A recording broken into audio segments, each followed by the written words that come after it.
चुनाव से पहले बीजेपी में नाराज नेताओं को मनाना टेढ़ी खीर साबित हो रहा है। बीजेपी के राष्ट्रीय संगठन महामंत्री BL संतोष की भोपाल में हुई बैठक के दौरान भी नाराज नेताओं का मुद्दा उठा है। सूत्रों से मिली जानकारी के मुताबिक बीजेपी के जिलाध्यक्ष और उपचुनाव सीट के विधानसभा प्रभारियों के साथ बैठक के दौरान ये बात सामने आई। विधानसभा प्रभारियों ने BL संतोष को बताया कि पार्टी में जो बड़े नेता हैं उनका सामंजस्य तो हो गया है, लेकिन नीचे स्तर के कार्यकर्ताओं का सामंजस्य करीब 12 से 13 सीटों पर असर डाल सकता है। ऐसे में अब पार्टी ने ये तय किया है कि जो नाराज नेता हैं उनसे बीजेपी के प्रदेश अध्यक्ष VD शर्मा और मुख्यमंत्री शिवराज सिंह चौहान खुद बात करेंगे। आपको बता दें कि मध्य प्रदेश में 27 सीटों पर विधानसभा का उपचुनाव होना है। इनमें से सबसे ज्यादा 16 सीटें ग्वालियर चंबल संभाग से हैं। सबसे ज्यादा नाराज नेता बीजेपी के लिए परेशानी का सबब ग्वालियर चंबल संभाग में ही हैं। इंदौर में कोरोना संक्रमण के हालात अब भी चिंताजनक बने हुए हैं। गुरुवार रात जारी हुए कोरोना बुलेटिन के अनुसार बीते 24 घंटे में अब तक के सर्वाधिक 326 कोरोना संक्रमित मरीजों की पुष्टि हुई है। लगातार अधिक संख्या में मिल रहे मरीजों की वजह से आम जनता और प्रशासन दोनों के लिए अब भी मुसीबतें बरकरार हैं। दरअसल शहर में गुरुवार को कोरोना के अब तक के सर्वाधिक 326 नए मरीज मिले, जबकि 6 मरीजों की मौत हो गई। शहर में संक्रमितों का अब तक का आंकड़ा 16,090 पर पहुंच गया है। वहीं 444 मरीजों की जान जा चुकी है। इतने मरीज 191 क्षेत्रों से आए। इनमें से 13 ऐसे क्षेत्र हैं जहां पहली बार संक्रमण पहुंचा। हालांकि सांवेर में उपचुनाव की होड़ में जुटे नेता आयोजनों से बाज नहीं आ रहे हैं, जबकि कोरोना की रफ्तार को देखते हुए डॉक्टर और व्यापारी तक सभी ज्यादा सतर्क हो गए हैं। ज्यादातर व्यापारिक संगठनों ने तय किया है कि शाम 7 बजे के बाद प्रतिष्ठान नहीं खुले रखेंगे।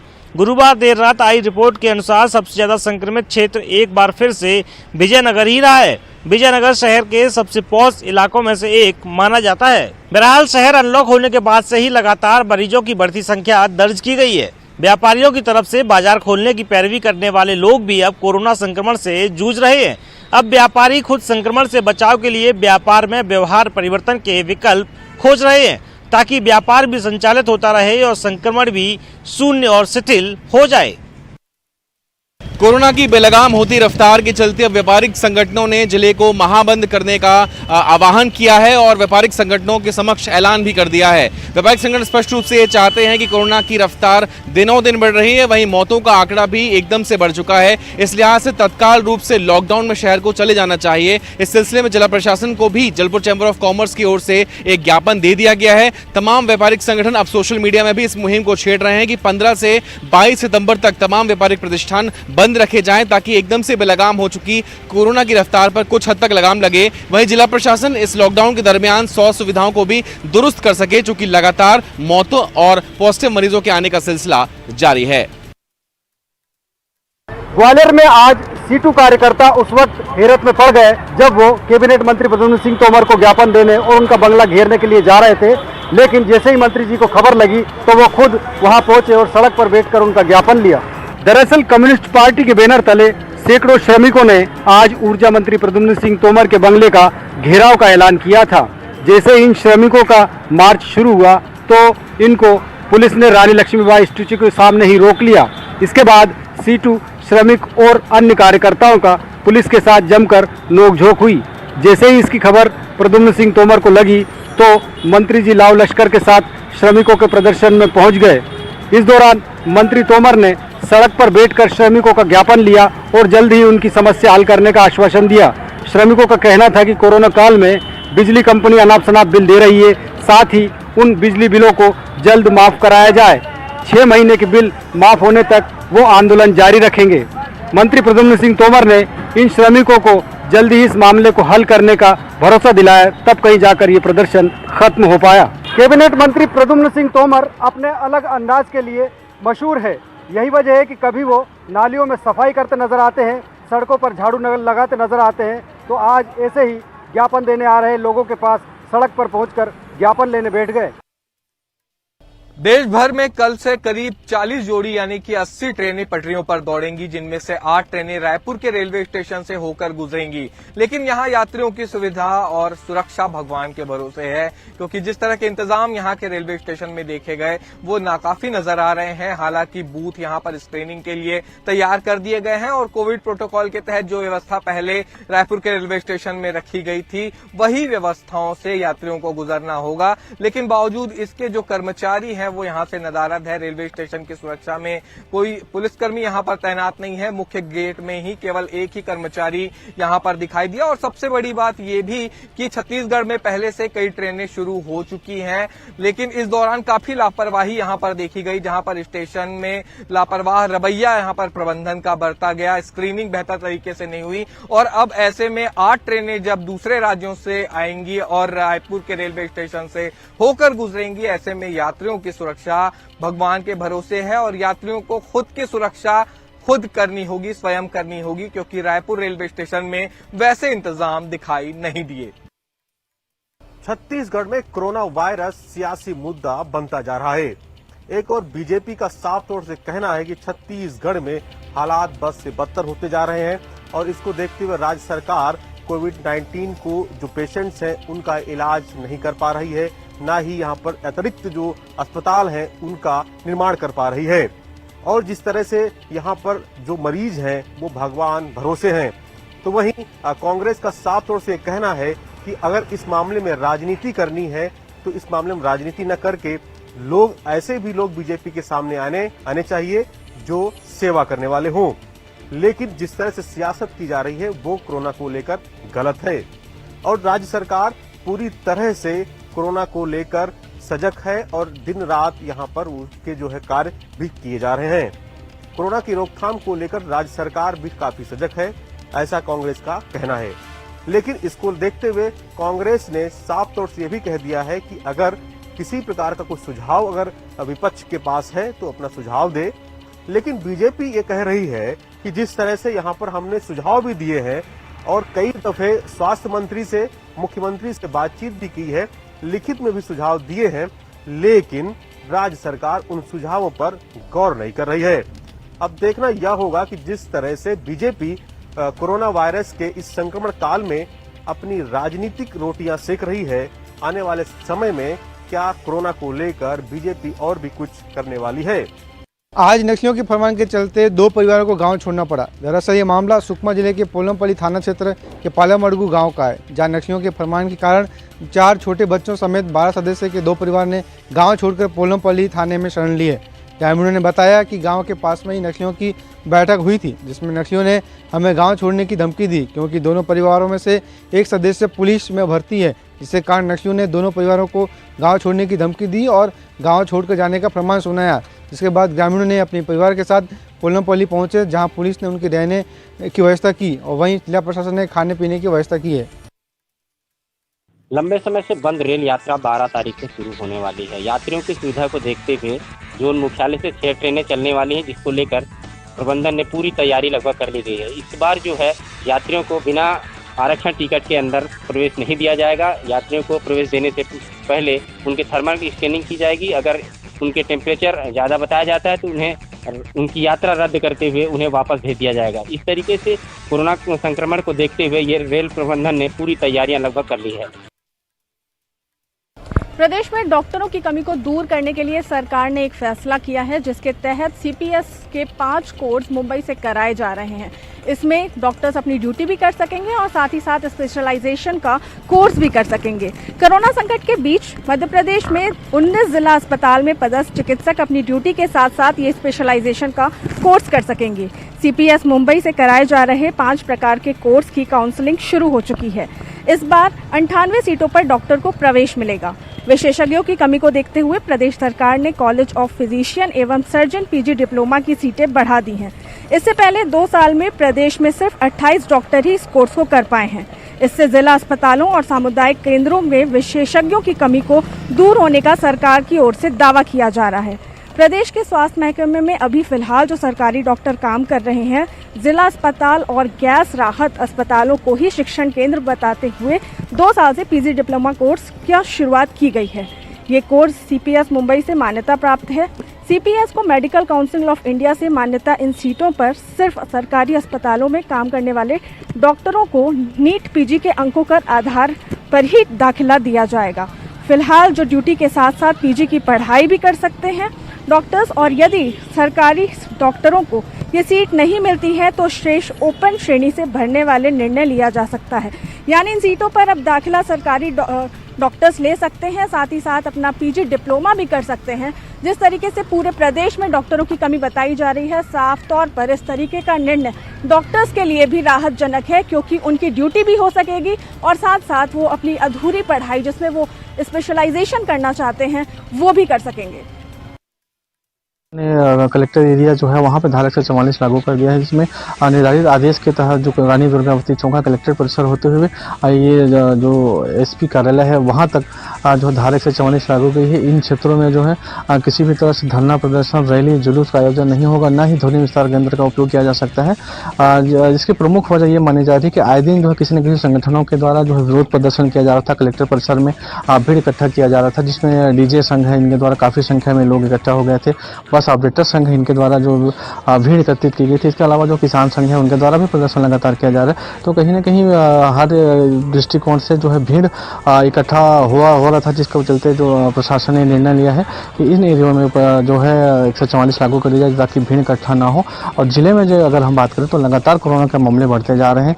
कवर्धा शहर जो है कोरोना का हॉटस्पॉट बनता जा रहा है। लगातार यहाँ मरीजों की संख्या बढ़ रही है, जिसके चलते जो है संक्रमण का खतरा ना हो, भीड़ इकट्ठा ना हो, इसके जो प्रशासन लगातार ये प्रयास कर रही है। लेकिन लोग जो है इनका उल्लंघन करते हुए भीड़ इकट्ठा कर रहे हैं, जिसके चलते प्रशासन ने ये निर्णय लिया है कि इन कुछ चिन्हांकित क्षेत्र हैं जहाँ पर धारा 144 लागू कर दी जाए ताकि भीड़ वहाँ इकट्ठा ना हो।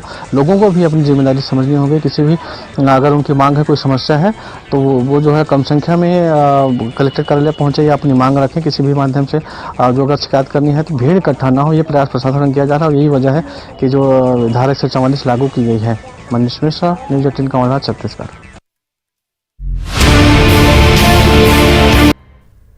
ब्रेक के बाद एक बार फिर से आपका स्वागत है। कांग्रेस ने जारी की 15 सीटों के लिए उम्मीदवारों की लिस्ट। न्यूज़ 18 की खबर पर लगी मुहर। 15 सीटों पर कांग्रेस ने उम्मीदवार घोषित किए हैं। सबसे पहले न्यूज़ 18 ने बताया था कि कांग्रेस के 15 सीटों पर सिंगल नाम तय होने की खबर है। मध्य प्रदेश में उपचुनाव हैं और उपचुनाव में दिमनी से रविंद्र सिंह तोमर, अंबाह से सत्यप्रकाश सखवार, गोहद से मेवाराम जाटव, ग्वालियर से सुनील शर्मा, डबरा से सुरेश राजे, भांडेर से फूल सिंह बरैया, करेरा से प्रागीलाल जाटव, बमोरी से कन्हैयालाल अग्रवाल, अशोकनगर से आशा दोहरे, अनूपपुर से विश्वनाथ सिंह, कुंजाम सांची से मदनलाल चौधरी अहिरवाल, आगर से विपिन वानखेड़े, हाट पिपलिया से राजवीर सिंह बघेल, नेपानगर से रामकिशन पटेल, सांवेर से प्रेमचंद गुप्ता।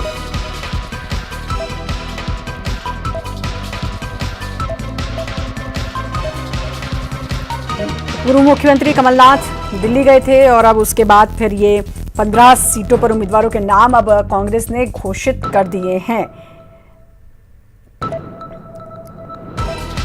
उपचुनाव होने हैं और उससे पहले 15-27 में से 15 सीटों पर नाम घोषित कर दिए हैं कांग्रेस ने। न्यूज़ 18 ने सबसे पहले आपको बताया था और न्यूज़ 18 की खबर पर मुहर भी लगी। वैसा ही हुआ, 15 सीटों के नाम की लिस्ट जारी कर दी। तो अब उपचुनाव से पहले 27 में से 15 सीटों पर नामों की घोषणा की है कांग्रेस ने। बीजेपी ने अभी एक भी नाम की घोषणा नहीं की है और कांटे की टक्कर कही जा रही है। दोनों ही पार्टी कह रही हैं कि हम जीतेंगे। बीजेपी का कहना है कि वो जीतेंगे, कांग्रेस का कहना है कि एक बार फिर से सत्ता में कांग्रेस वापस आएगी। इस लिहाज से ये बेहद अहम उपचुनाव, 27 सीटों पर उपचुनाव, क्योंकि संख्या लगातार उपचुनाव में बढ़ती जा रही थी। 21, 22, 22 से 23, 24, 25, 26, 27 तक ये संख्या अभी पहुंच गई है और कांटे की टक्कर दोनों पार्टियों में, बीजेपी कांग्रेस की हम बात करें तो अहम चुनाव दोनों पार्टियों के लिए। कांग्रेस के लिए साख का सवाल और कांग्रेस पूरे दमखम के साथ मैदान में उतरने की तैयारी कांग्रेस ने की है लगातार। और खासकर अगर हम ग्वालियर, चंबल, अंचल और सांवेर की सीटों की बात करें तो ये काफ़ी अहम दोनों ही पार्टियों के लिए, क्योंकि सिंधिया बाहुल्य इलाका कहा जाता है, सिंधिया का प्रभुत्व यहाँ बहुत ज्यादा है और ज्योतिरादित्य सिंधिया ने कांग्रेस छोड़कर बीजेपी का दामन थामा है। इस लिहाज से और भी ज्यादा जरूरी ये सीट हो जाती है। प्रदेश में उपचुनाव की तारीखों के ऐलान के पहले ही कांग्रेस पार्टी ने 15 सीटों पर अपने उम्मीदवार घोषित कर दिए हैं। कांग्रेस के सीनियर लीडर अजय सिंह हमारे साथ मौजूद हैं। सर, 15 सीटों का नाम ऐलान हो गया, क्या माने ये बढ़िया नाम है, अच्छे नाम है? देखिए, कुछ महीनों से चर्चा, विचार विमर्श, सर्वे, उन सब के आधार पर कमलनाथ जी ने और हाईकमांड ने सुझाव से जो नाम जारी हुए हैं आज 15, स्वाभाविक अच्छे नाम है और मेरे हिसाब से तो 15 के 15 ही जीत रहे हैं। बाकी जो नाम आएंगे उसमें और बता दूंगा। सर, लेकिन इसमें वो नाम और वो चेहरे ज़्यादा हैं जो बीएसपी या बीजेपी छोड़कर कांग्रेस में आए।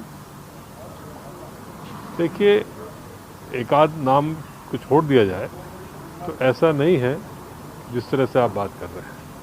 उधर तो 27 में से 22 वही हैं जो कांग्रेस छोड़ के गए हैं। उनके तुलना में हमने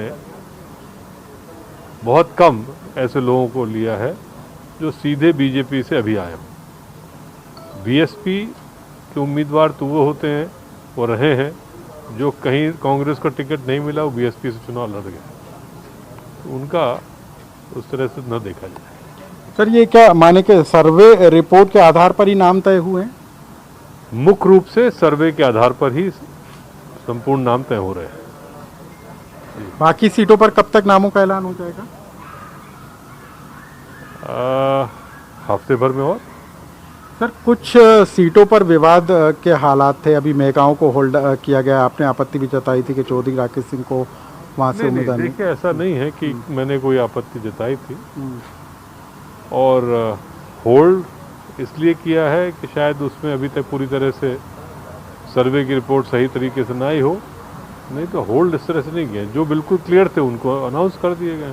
सर, अभी भी कुछ नामों को लेकर आपत्ति है, जो दावेदारी जता रहे हैं उनको नाम? दावेदारी तो स्वाभाविक है। हर सीट में यदि 15 ही सीट लिया जाए तो कम से कम हर सीट पर 10 लोग दावेदार थे, तो 150, तो कुछ लोग तो दुखी रहेंगे ही रहेंगे।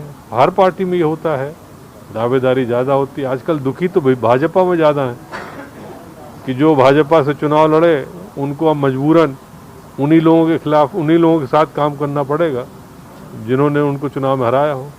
सर, ये 15 सीटों पर कांग्रेस के नाम ऐलान होने के बाद अब तय हो गया है, क्योंकि बीजेपी के तो लगभग बताए जा रहे हैं कि वही चेहरे होंगे, तो आपको लगता है कि मुकाबला कांटे का होगा या फिर कहीं पलड़ा भारी है आपका?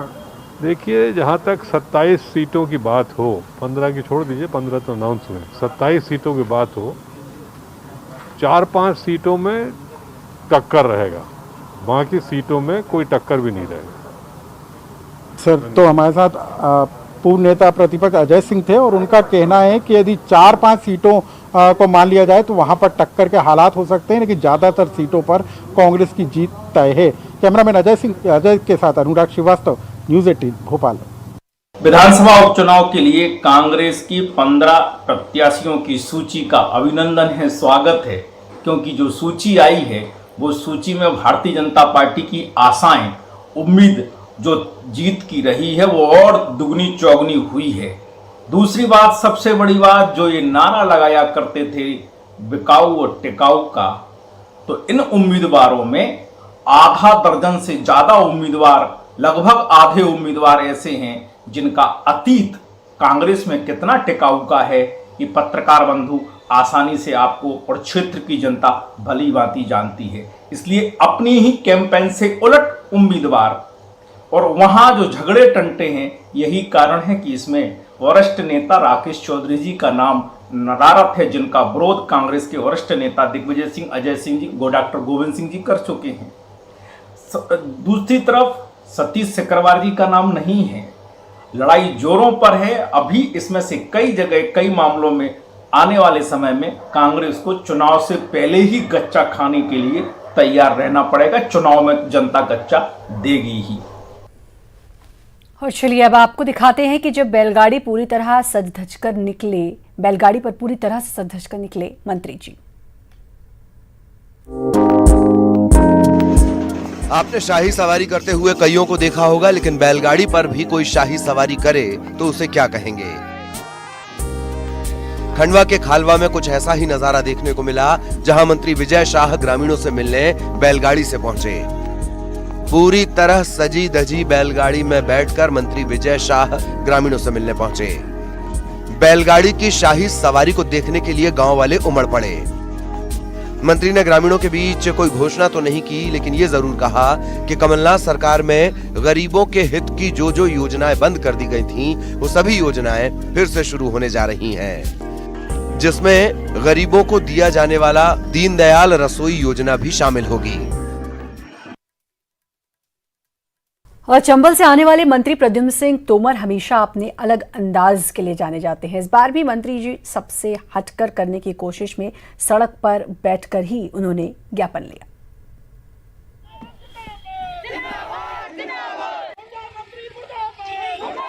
चंबल से आने वाले मंत्री प्रद्युम्न सिंह तोमर हमेशा अपने अलग अंदाज के लिए जाने जाते हैं। इस बार भी मंत्री सबसे हटकर करने की कोशिश में सड़क पर बैठकर ही ज्ञापन लेते नजर आए।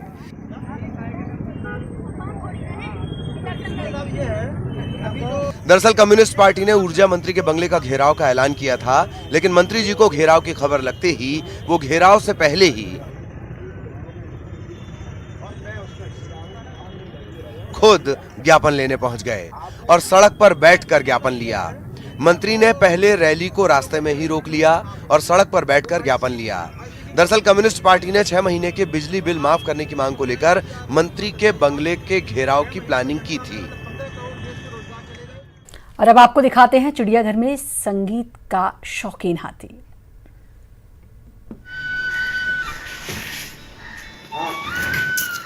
इंदौर के कमला नेहरू चिड़ियाघर में गुस्सैल हाथी मोती को 25 अगस्त से दी जा रही म्यूजिक थेरेपी रास आने लगी है। उसके बाड़े में लगाए गए म्यूजिक सिस्टम से मोती को हर दिन दोपहर में 3 से 4 घंटे तक बिस्मिल्लाह खां की शहनाई, पंडित हरि प्रसाद चौरसिया की बांसुरी के साथ ही संतूर वादन सुनाया जा रहा है। इससे हाथी का गुस्सा शांत होने लगा है। चिड़ियाघर प्रबंधन की माने तो अब उसका चिड़चिड़ापन कम हो गया और उसने बेवजह चिंघाड़ना भी बंद कर दिया है। आपको बता दें कि म्यूजिक थेरेपी शुरू करने के 2 दिन पहले गुस्साए मोती ने अपने बाड़े की दीवार तोड़ दी थी और जोर जोर से चिंघाड़ने लगा था, जिसके चलते मोती को संभालने में चिड़ियाघर के कर्मचारियों को खासी मशक्कत करनी पड़ रही थी। इसके बाद प्रबंधन ने उसे शांत रखने के लिए म्यूजिक थेरेपी देने का निर्णय लिया है और यहाँ म्यूजिक सिस्टम लगवा दिया। इसका फायदा ये हुआ कि मोती शांत होने लगा। इसी के साथ बाड़े में जेसीबी, ट्रैक्टर, ट्रक और बसों के टायरों को रखवाया, जिससे मोती इनसे खेलने में व्यस्त रहे। मोती बचपन से ही इंदौर चिड़ियाघर में है। ग्रामीणों को हाथियों के कहर से बचाने के लिए वन विभाग ने एक हाईटेक सायरन बनाया है। सूरजपुर में ग्रामीणों को हाथियों के कहर से बचाने के लिए वन विभाग ने एक हाईटेक सायरन बनाया है।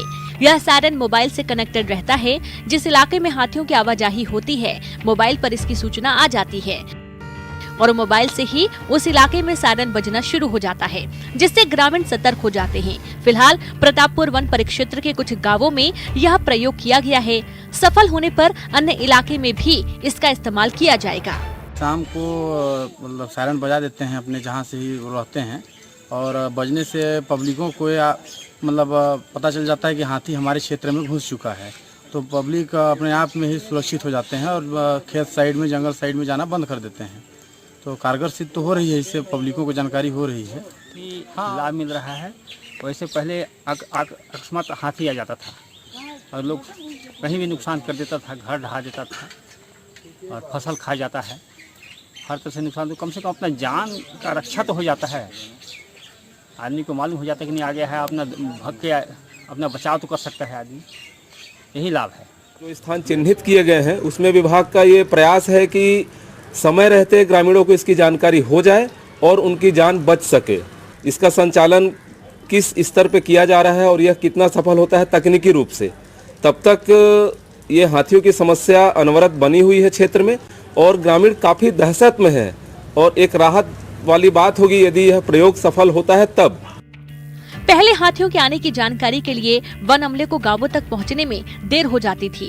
ऐसे में सायरन के माध्यम से हाथियों के रुख की जानकारी पहले ही गांवों के लोगों को मिल जाएगी। फिलहाल वन विभाग की कार्यशैली से नाराज रहने वाले ग्रामीण इस प्रयोग से वन विभाग की तारीफ करते नजर आ रहे हैं।